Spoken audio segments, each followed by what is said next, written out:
Hello my lovely children, how are you today? Hope that everything's fine. Congratulations for your quizzes, all of you had a good success, and I really believe you continue with good work, and we are going to continue with new lessons. Last time we were speaking about ancient India, and today lesson will be religion in India. So as you remember, in chapter 4 we spoke about how the Aryans brought their ideas of the Brahmas and the caste system to the India subcontinent. You also learned about the holy books called the Vedas. These Aryan beliefs become known as Hinduism. Followers of Hinduism are called Hindus. You read a little about Buddhism too. You learn how its teaching changed the life of Asoka. Buddhism also changed the lives of many other people. Both Hinduism and Buddhism are still practiced today. And we are going to learn about Hinduism and the caste system. Okay. So Hinduism and the caste system. On the right side you can see how castes were arranged in that time. The Aryans brought the idea that people were divided into castes. The caste system became a part of Hinduism. Later you will see why and how. Brahmins or priests were in the top of caste. The second caste was the warriors and leaders. Traders and mechanics were made up the third caste, and the lowest caste was the workers. Some people did not fit in any of these castes. They were called outcasts. They became known as untouchables. People were born into the caste of their parents. They stayed in the caste until death. A member of the caste could not marry someone from another caste. Remember, that is important. And now I'm going to explain you why caste become an important part of Hinduism religion. In Hinduism, there is a way to enter a higher caste, even for untouchables. Hindus believe in reincarnation, so remember, this is important. They believe that after death a person's soul is born again in a new body. If a person lives a good life, he or she will be reborn into a higher caste. If a person lives a bad life, he or she will be reborn into a lower caste. So some people could be reborn as animals. Hindus believe that animals have human souls. That is why most Hindus don't kill animals. This pattern of birth, death and rebirth continues. A person may live many lives. The pattern only ends when a person lives a perfect life. Then the soul is not reborn. Instead, it becomes part of one great spirit. Hinduism has many gods. The three most important are Brahma, Vishnu and Shiva. Brahma created the world, Vishnu preserves life, and Shiva is the destroyer. No one person started Hinduism. It developed over many years. It spread through India. However, around 500 BC, many people became interested in different religions, Buddhism. And in the beginning, Hindus believed Ganga flowed in the heavens, but she was held captive by the creator god Brahma. Then Brahma decided to send the river Ganga down to earth. In the beginning, but there is one problem. Hindus believed Ganga That Ganga has got such mighty force, But she was and held if she comes captive on the by earth creator will god drown. Brahma. So the god Then Shiva Brahma decided to send the river Ganga down to earth. blocked Ganga's fall, But there is one problem. gathering her That Ganga waters in has the got locks of this his mighty hair. force, So and if she she would comes on just the earth, open the one earth will lock of his drown. hair and the So the Ganga god flowed. Shiva blocked Ganga's fall, She is the mother because she gathering her gives waters birth in to the locks of everything. his hair. This holy So river she would came just from open one lock of his hair the river and the in Ganga heaven that we call the Milky Way. They say that Milky Way actually is a reflection that you see in those waters which are still beyond. This holy river came from Scientists have dated the river universe in heaven that we call the Milky to Way. about 14 billion years. Actually is a reflection Best that we you can see figure. in those waters which are still beyond. Hindus have it at what? Scientists have dated Hindus the do not universe believe in one creation. to They say about that these are 14 cycles billion of years. creation, Okay. and the primordial figure. creation could be something like 8.6 billion years ago. Actually, Have it this at whole what? creation myth is very do not believe in difficult to one comprehend. creation. They Because say that we these say are that gods cycles like of Brahma has creation, created the and the universe. But then they primordial ask a creation could question, be who something created like Brahma? 8.6 billion Right. years And ago. then Always a Actually, question this then. whole Creation myth is happened and then the very gods happened. difficult to comprehend. They Because say we that the gods, sages, when like they were in Brahma their has created trance, the universe. But then they got that ask the revelation question, that who how the created Brahma? creation Right. happened. And then always the question. Since it is in that level of consciousness, you and me, we commoners will not understand it. So we believe that it's beyond They us. got that revelation that how the creation happened. But since it is in that level of consciousness, you and me, we commoners will not understand it. So we believe that it's beyond us. Okay, and now I'm going to explain you about Buddhism and the life of Buddha, because Buddha established this religion, and Buddhism began with the teaching of man known as Buddha. But Buddha was not his real name. He was born Siddhartha Gautama around 567 BC in northern India. He was a prince, and his father wanted to protect him from sadness of the world. So the father kept Siddhartha inside the palace.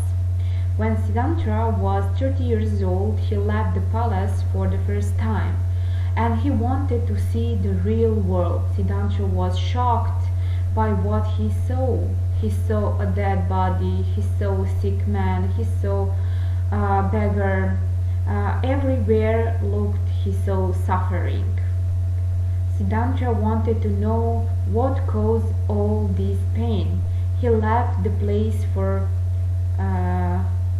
good. He threw out his silk robes and put beggar's clothes. He ate very little food. He nearly starved to death. He wandered around India and read many books. He studied the holy Vedas, but still he found no answers. Then one day he decided not to move until he found the secret of life. After many days of sitting under the tree, enlightenment came at last. He felt, he saw the truth for the first time. He became known as the Buddha or the Enlightened One. And that's why this religion is so different from others. I know that most of you know for Christianity, for Islam, for Jewish and Buddhism and Hinduism is totally different. I can free say to you that this is like more philosophy than religion, and yes, they have temples, they have some rituals and so on, but you see how he started to live, that he really wanted to understand the world. He wasn't a saint, and they didn't have, he's not a god. So that is one of the main difference from other religion. But for now I want to show you some short explanation about life of Buddha, and in next class we are going to continue more about this religion and how actually they understand the world, and how is their way of living. Okay? And so the wheel turns. There's no escape from the wheel of life. There's no escape from suffering. Listen to me, Siddhartha. I am Mara, Lord of Hell. I know what I'm talking about. But I've got to admire your determination. You've been sitting there for weeks hoping that a solution to life's problems will drop into your lap like a ripe fig. Give up now and save yourself the effort. Wiser men than you have tried and failed to find an answer. And you will fail too, Siddhartha. And so the wheel turns. And yet it all looked so promising at the start. Born on the full moon of May, Prince Siddhartha Gautama. Asita the seer prophesied that you would grow up to be a great leader, either a king or a holy man. Of course, your father wanted you to be a king and reign after his death, not to become some wandering fortune teller. So he decreed that you should live in luxury and never see the world of pain inside the palace, and so never see the need for religion. And so the wheel turns. Silk and honeysuckle, sarangis and spice. Every sense was sated, but you still weren't satisfied. All you could do is ask questions. What is life? Why are we here? Is this all there is? And then one day, you asked, what lies beyond the palace walls? For the first time you went out into the city, riding in a gilded carriage. But you wanted to see the city by yourself, so you escaped into the maze of alleyways, and you were horrified by what you saw. An old woman, wrinkled, toothless and crooked. A man eaten up by disease, coughing, sweating and covered in boils. Then, by the banks of a river, a funeral procession. The dead body was carried to the water's edge and laid gently on a pile of wood. The family trailed behind, crying and wailing in their grief. You stayed until the pile was lit and watched as oily black smoke billowed to the sky. It was the end of your innocence. There is no point to life. All that happens is that you get old, get ill, and die. But on the way back to the palace, a holy man was sitting serenely at the side of the road, begging for alms. He had nothing, but he seemed at peace. Here, you thought, must be the answer. And so the wheel turns. You left the palace in the dead of night and rode to the far reaches of the kingdom.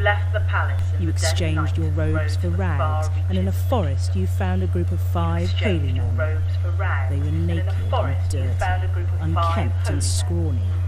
They said that by making their bodies suffer, their spirits could be free. So you joined them and starved yourself until you were nothing but skull and sinew. Yet still there were no answers. And so the wheel turns. A young woman came to give an offering to the forest gods and thought she'd found a tree spirit. You took her food and ate your fill. You gave up a life of comfort, and you gave up a life of suffering. But neither pleasure nor pain will give you the answer. pleasure nor pain will give you the answer. And so the wheel turns through birth, youth, and to this moment. And so the wheel It will turns turn through on birth, through old age, illness, this and moment. death. It will turn on old through age, all your lives illness, and beyond, death. over and It will over turn again, on through in all a your lives never-ending beyond, and over meaningless and cycle. over again, And you in a will learn never-ending nothing. and meaningless Experience will not give cycle. you the will answer. learn nothing. Experience will not give you the answer. So how long are you going to sit here? It's been 49 days. It's So full how moon long are again you and the going to morning sit star here? is rising It's been once more. 49 days. It's What's full moon this? again and the morning star A is new rising idea once for me? more. What's this What's fleeting this? thought I cannot grasp? new idea. It's there on the edge of your consciousness, What's but this getting closer. fleeting Show thought me. I cannot grasp. It's Another there on the way. edge of your consciousness, but getting What's closer. that? Show me. You say life can never Another way. satisfy us because we always want What's more. that? You say the only life way can to never achieve peace satisfy us because is to we stop always want wanting. more. You say the only way You to say achieve the answer peace is to sit at the is to stop centre of a wanting. wheel, detached from the You world that say revolves the answer around is you. to sit at the Only centre then of a can a wheel, person detached achieve from the peace. world that revolves around you. Only then can a person Brave achieve words, peace. Siddhartha, but they are wasted. There is no one here to behold your Brave words, enlightenment. Siddhartha, but they are wasted. No, There is no the one earth here to itself is behold his your witness. She conspires with Siddhartha to No, reject me. The earth itself is his witness. She conspires He has with awoken. Siddhartha to reject me. He is enlightened. He has awoken. He is the Buddha. He is enlightened. He is the Buddha.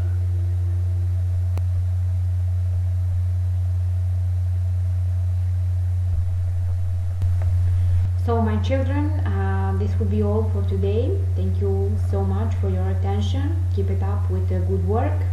See you soon. In next session we are going to finish this lesson. Have a nice time. Bye.